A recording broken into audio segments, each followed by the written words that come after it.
If someone told me the person who wrote The Fall Guy was a stuntman, I'd go, sure, that makes sense. It's pretty dumb. He probably hit his head a few times, or didn't make out of a car he was supposed to be thrown from. More on him later. Let's get to the writer of this one, Drew Pearce. We got the guy behind Fast and Furious Presents Hobbs and Shaw. That's right, Fast and Furious Presents. Something to which I didn't want to be present for was the love story between the two pretty actors starring in the film, Ken and Naked Lady from Oppenheimer, or as others actually know their names, Ryan Gosling playing stuntman Colt, and Emily Blunt playing a director trying to make her first big picture, Jodie. Watch will they or won't they way, way too much, to the point of, I don't care, get on with it. Physical pain make me laugh when Ryan hurt. It's so funny. Me director man. Or I assume that's how David Letch would say it. The director, David, was really a stuntman. And it shows. Because once again, when it isn't stunts, the movie relies on plot. And we have the writer from Fast and Furious Presents. Not mainlining Fast and Furious, the Presents label. While watching it, I imagine almost like a ghost or a hologram, whatever you're into visually for this to work, the director being in the theater with me, sitting a few seats away, just in my peripheral view. He just laughed anytime Ryan Gosling was in pain. He'd obnoxiously just start cracking up every time Ryan got hurt. The laughter haunts me. This is especially annoying when it came to Gosling's relationship to Blunt. To be blunt, there's a scene towards the end of the movie that tells it all. Now, bear with me because you didn't have to sit through it. In the scene, Ryan is in an alien costume and tries to sneak up on Blunt's character to warn her about something in her trailer. Sounds fun. Sounds like a skit on a Nickelodeon live action show. But at that point, I think the audience and myself were like, this needs to be wrapping up. The movie is just over 2 hours, and you could feel it. Back to the scene, Blunt beats up and stabs Gosling with a pen because he's in a costume and she doesn't know who he is. Now, I remember the audience being so silent. Like I said, we were kind of done.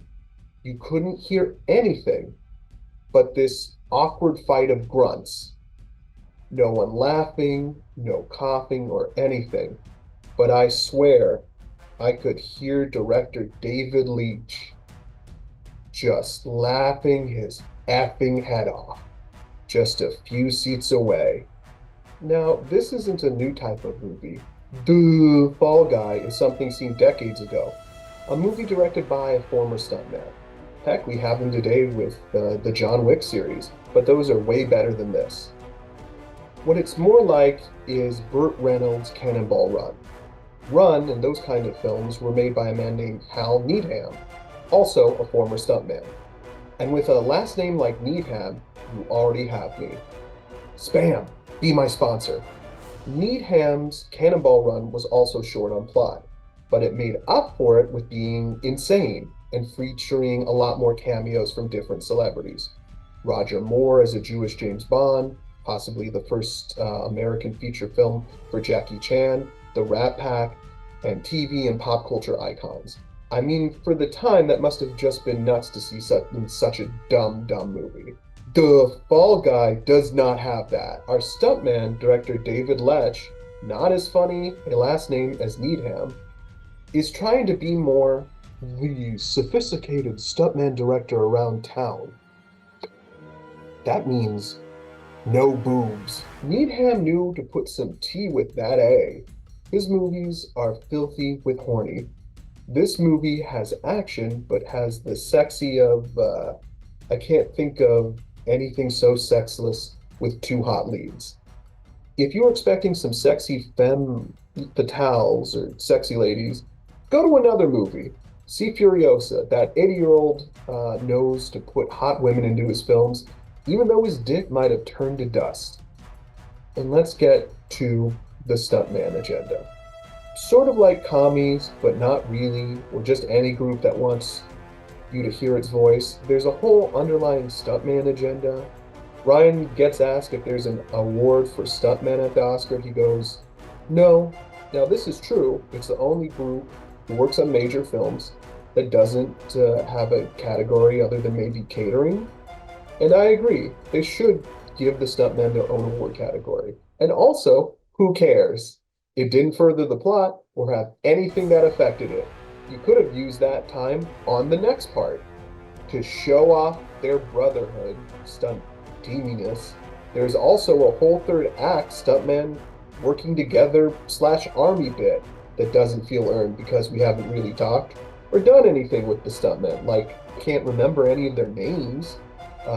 Ryan Gosling is friends with the stunt coordinator, like the top stunt person, and shares some bro scenes and a mystery scene with him until he doesn't, and that guy's out of the movie. Then he comes back in the third act with all these other stunt performers to fight the bad guys in the film.